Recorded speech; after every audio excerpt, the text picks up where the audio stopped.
Hi my friends, welcome to the program. You're watching the #1 show on Northwest Community Television. Again, at least in my mind, we don't have ratings. We probably should though. We don't have ratings though, but I think we should have ratings. You're watching Andrew Richter, the television show.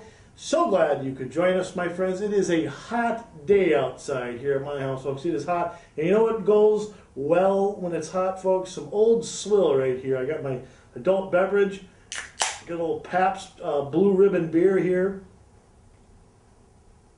And I need an adult beverage, folks, because I plan to take pretty much the whole half hour here and talk about the Washington power grab going on, otherwise known as healthcare reform. And watching the liberals get pretty desperate here. I mean, they're getting, they're going pretty crazy with this so-called reform legislation that passed the House committee. I can't remember which committee, by a vote of 31 to 28. This House bill passed that right at the end of July. Now, folks, they go back in session in mid-September. So we got to keep the pressure on here so they don't take away our healthcare choices and create a power grab in Washington. Now, it's been interesting what's been happening. Democratic legislators are getting yelled at, screamed at in these town meetings, which the media and idiots like Paul Krugman, who wouldn't know economics if it landed on his face and started to wiggle, are calling an angry mob. That's what we're being called here. Anybody who questions the Democrats, Nancy Pelosi said we're carrying swastikas. Her and Steny Hoyer wrote an op-ed calling us un-American. We've gone from protesting is the highest form of patriotism. I mean, that's what we heard in the Bush years. Everybody celebrated the 60s when a bunch of long-haired hippies who hadn't showered in 2 months went out and threw things at soldiers coming back from Vietnam. But these protesters not being looked on too highly right now by the elitists in the mainstream media, and even Republicans, so-called Republicans who spent too much time in the Beltway in New York and Washington. But I want to show a little montage here, just to start. The anger is starting to simmer, and I don't think these guys quite get the message yet. But they're lashing back. I'm gonna show how they're doing that. Roll a little tape here. This is a montage of what these Democratic legislators have been seeing at these town hall meetings. Roll the tape. VA healthcare system is a system that runs quite well. Ask VA. Have you been? No, I have not. Have you ever been there? Have you ever been there as a vet? I said no. Okay. So what do you? Wait. Also, that over 10 years it would create a $6 billion surplus. So it's important. It's important. It's important that we all listen to that.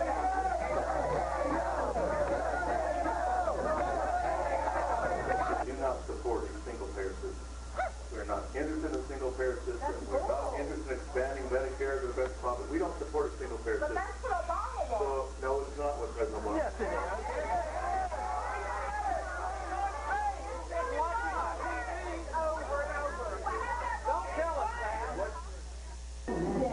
Because we have all written letters. We've all given them our information. Okay? We've all given them our information. We've all sent letters with our concerns. We all have gotten the same form letters back. We are here today because we want an answer that is not in the form of a form letter. Right. We want answers. I have a question that's for this young man. Go sit down. I have a question for this young man. He has the right to be represented. I'm his father, and I want to talk to you face to face. I see nothing that is about health or about care. What I see is a bureaucratic nightmare, Senator. Medicaid is broke. Medicare is broke. Social Security is broke. And you want us to believe that a government that can't even run a cash for clunkers program is going to run 1/7 of our U.S. economy. No, sir. No.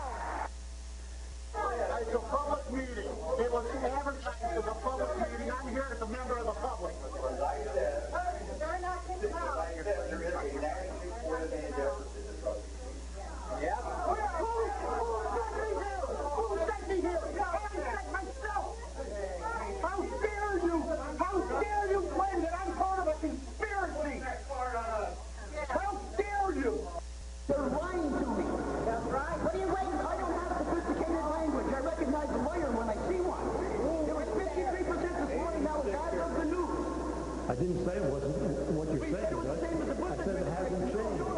Listen, I'm a registered Democrat. Okay? Me too. Why would you guys try to stuff a health care bill down our throat in 3 to 4 weeks when the president took 6 months to pick what he wanted for a dog for his kids? I don't understand this rudeness. I don't get it. I honestly don't get it. Do you all think that you're persuading people when you shout out like that?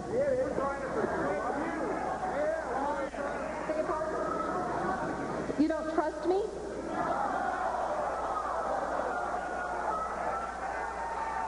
Okay. I don't know what else I can do. And what we expect is for you to fight for us. We do not want this nation to be socialist. Fight for us. Stand up. Don't give an inch. Whoever, Democrat or Republican, for whoever Senator or Congressman vote for this bill, we will vote you out. Wait a minute. Wait a minute. Wait a minute. You want to leave? Leave. I am going to speak my mind before I leave because your people told me I could.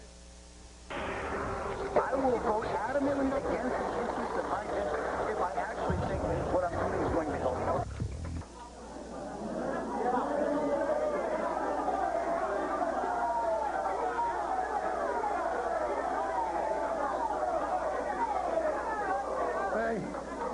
Ray, I think